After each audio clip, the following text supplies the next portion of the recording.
All right, it's time to put in a new fence, maybe drop some posts for my berries, whatever I need to do to put some holes in the ground.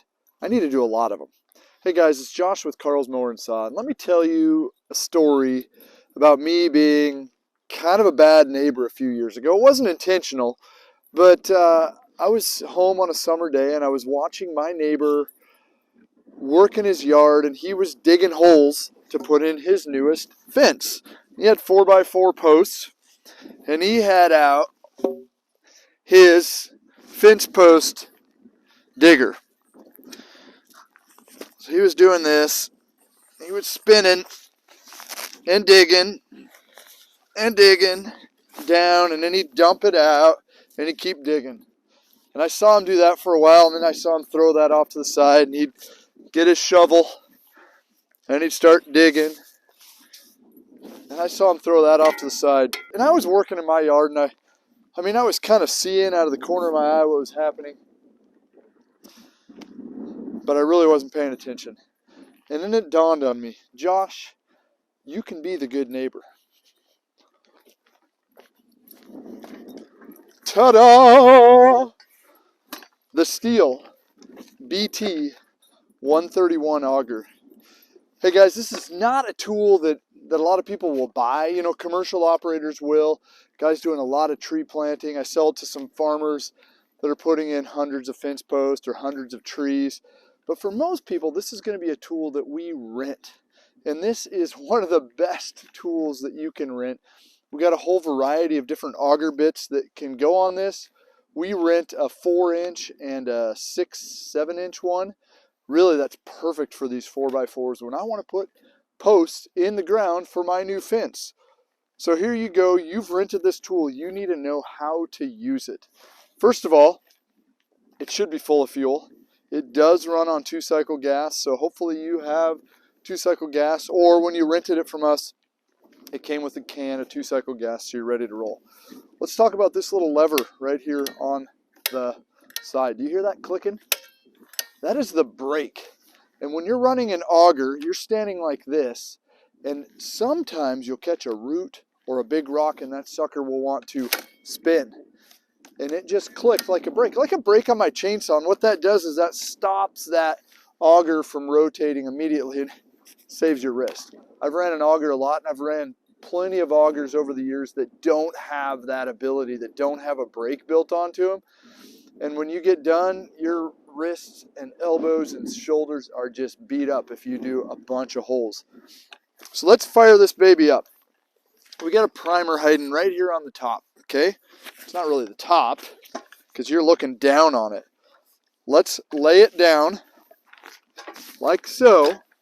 We got a primer right here. 1, 2, 3, 4, 5. I'm going to turn it around here so you can see. There's now a choke hiding right here. And I push that choke in and I twist it.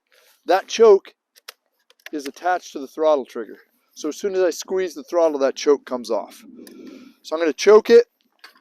Let me turn it back around so we can see what we got here. That was tough. All right, it's running. I'm going to put it up in position to dig. I don't have anything going on. What's going on? I engaged that brake, didn't I? We're going to let it warm up for a few seconds, get ready to go. Now, you do want to hold it with both hands, and you want to hold it firmly against you so that it really doesn't want to walk around or catch and jump on you. The other trick is that while you're digging that hole, that you lift it up and clear it out. Because I've sucked this thing all the way down to the ground, and it can be a bugger to get out. So here we go.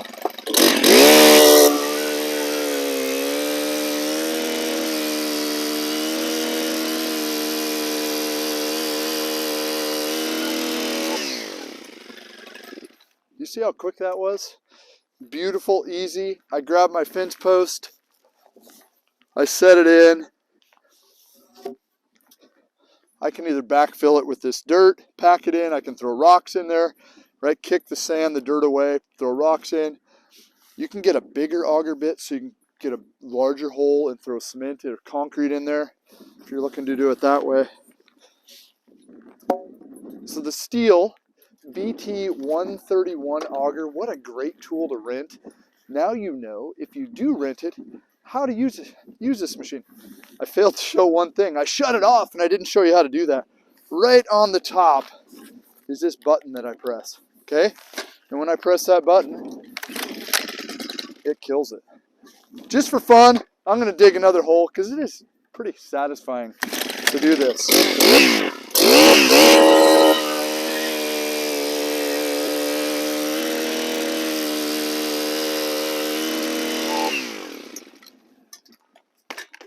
There we go.